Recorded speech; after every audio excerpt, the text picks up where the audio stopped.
भोपाल। मुख्यमंत्री डॉक्टर मोहन यादव एवं भारतीय जनता पार्टी मध्य प्रदेश के अध्यक्ष व खजुराहो सांसद विष्णुदत्त शर्मा ने भाजपा प्रदेश मीडिया सेंटर में भाजपा का संकल्प मोदी जी की गारंटी 2024 का विमोचन कर पत्रकार वार्ता को संबोधित किया। इस अवसर पर चुनाव प्रबंधन समिति के प्रदेश संयोजक हेमंत खंडेलवाल एवं प्रदेश मीडिया प्रभारी आशीष उषा अग्रवाल उपस्थित रहे। सीएम डॉक्टर मोहन यादव का बयान। मोदी जी ने 10 साल में सरकार के जरिए देश का विश्वास जीता।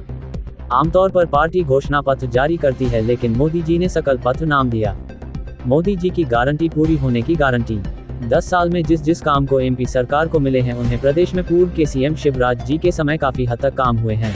अभी तक तो गरीबी रेखा वालों को इसमें आयुष्मान का कार्ड मिलता है। अब गरीबी रेखा भी है, मध्यम भी है और मध्यम से ऊपर वाले भी, जो एक तरह से हम मान के चलते भले ही वो किसी भी श्रेणी के हो, उनको भी इस दायरे में लाने का संकल्प लिया है। ये एक तरह से अविश्वसनीय जैसा है कि हम कौन सा सेक्टर छोड़ रहे हैं। सभी के लिए अगर ये संकल्प ले रहे हैं तो ये वाकई सबसे बड़ा हमारा एक निर्णय मुझे लगता है कि ये किया गया है।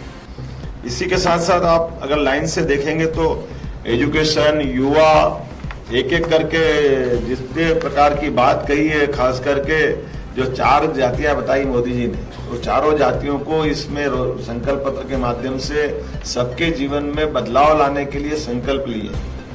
उद्योग की कैटेगरी भी 4 नंबर तक की कैटेगरी गई। अभी तक तो हम स्मॉल स्केल से लेकर के केवल 3 श्रेणी में जाते थे, लेकिन रोजगार परक उद्योग, जिनके उद्योगों के माध्यम से केवल सेल्फ हेल्प ग्रुप नहीं, ऐसे बड़ी इंडस्ट्रियां जिस इंडस्ट्रियों के माध्यम से भविष्य में रोजगार के लिए ही खड़ी की गई। आमतौर पर मशीनीकरण के युग में मशीनों के आधार पर प्रोडक्शन निकालना और प्रोडक्शन के आधार पर कमा के ले जाना। हम कल्पना करें कि ये वो दौर था जब दौर में गणेश जी भी चाइना बनाने लग गया था। हमारे अपने घरों के अंदर मूर्ति पूजा के लिए भी हमारे लिए अपने यहाँ ये जो नया बदलाव आया संकल्प पत्रों के बलबूते पर, दुनिया का सबसे बड़ा खिलौने बनाने वाला देश अगर कोई हो गया, नंबर 1 पे भारत आ गया है, तो ऐसे में हमारी संभावना भी खुलती है। इसी प्रकार से चिप के मामले में सेमीकंडक्टर निर्माण को लेकर के भी जो कल्पना, तो अत्याधुनिक तकनीक का भी इस्तेमाल करते हैं। और जिस ढंग से हमारी खास करके जबलपुर की सैन्य शक्ति के साथ वहाँ इंडस्ट्रियाँ हैं जो आर्मी के हथियार बनाती है, तो भविष्य को लेकर के हर सेक्टर में संकल्प पत्र के माध्यम से देश के स्वाभिमान का भी ध्यान रख रहे हैं, रोजगार का भी ध्यान रख रहे हैं और भविष्य की आवश्यकताओं की पूर्ति का भी पूरा ध्यान रख रहे हैं। एक तरफ हमने कहा कि हम अमेरिका, इंग्लैंड और इनकी ग्रोथ को देख करके चल रहे हैं, लेकिन ये जो अर्थव्यवस्था का तीसरा पक्ष लेके चल रहे हैं, इस आधार पर अपने मध्य प्रदेश का भी हमने 4.5% से बढ़ा करके 9% का जो टारगेट लिया। मुझे लगता है संकल्प पत्र में बहुत सारी गुंजाइश हमारे लिए भी निकलेगी, जो एजुकेशन से लगा करके जैसे सैटेलाइट टाउन की बात इसमें जोड़ी गई। तो शहर का जो शहरीकरण बढ़ रहा है, तो केवल शहर में गरीब लोगों के लिए उनकी जो झुग्गी झोपड़ी है उनका निदान भी इसमें खोजा गया है कि झुग्गी झोपड़ी वालों के लिए योग्य प्रकार के आवास बना करके उनको दे करके एक तो शहर का सौंदर्यीकरण भी करा जाए। इसी प्रकार से सैटेलाइट टाउन की डेवलपमेंट के माध्यम से सभी सर्व सुविधा युक्त शहर के बढ़ते आबादी के घनत्व को भी समायोजन करने का प्रयास किया गया। और मुझे इस बात की प्रसन्नता, हमारी सरकार ने भी निर्णय किया था, जैसे आमतौर पर कोई शहर बढ़ता है तो हमारे एक पर्टिकुलर किसी एक दिशा में बढ़ जाता है, तो सर्वांगीण प्रकार से जोड़ते हुए और 25 साल तक का आगे का प्लान बना करके शहर का विकास किया जाए।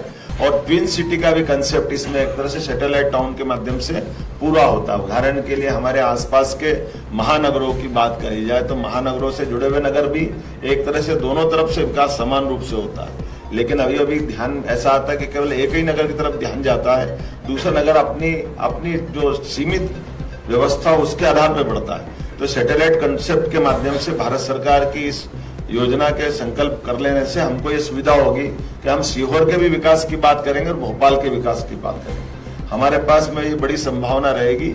इसी प्रकार से इंदौर की बात करेंगे तो देवास की बात करेंगे, उज्जैन की बात करेंगे, धार की बात भी करेंगे। तो समान रूप से विकसित होने के लिए राज्य में बड़ी संभावना है।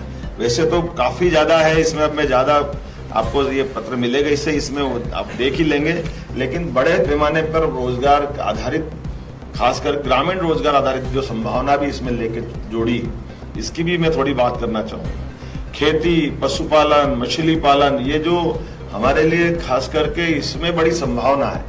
जैसे हमने कहा कि हमारे संकल्प पत्र में, हमारे मध्य प्रदेश के संकल्प पत्र में भी जोड़ा था कि खेती से जितनी आमदनी किसानों की हुई है अपनी जगह, लेकिन खेती के बाद उनके जीवन में आमदनी का दूसरा रास्ता पशुपालन से। तो पशुपालन को, दूध डेयरी को, और वो भी सहकारिता के आधार पर बढ़ाना, और सहकारिता के अलावा कोई निजी निवेश से भी आता तो आए, लेकिन जैसे हम कृषि के जिन्स खरीद करके गेहूं, धान, अन्य प्रकार के बोनस देकर उनको प्रोत्साहन देते हैं, ऐसे दूध उत्पादन का भी प्रोत्साहन देने वाला पार्ट इसमें आया है।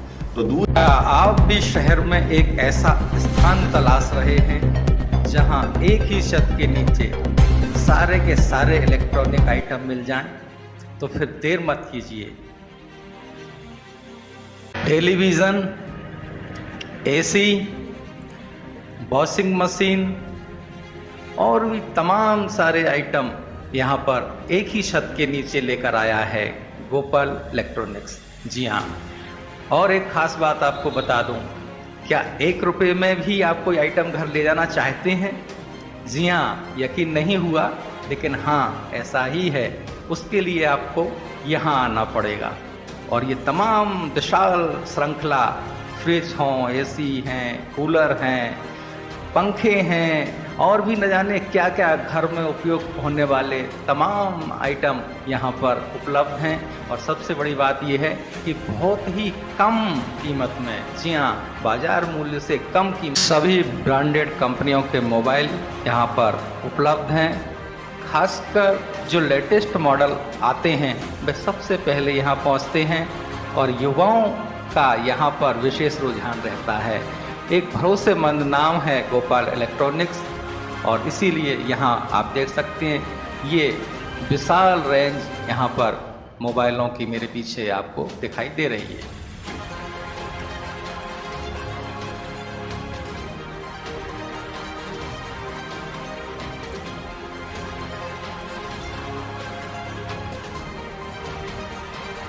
गर्मी का सीजन है और कूलरों की डिमांड बढ़ गई है।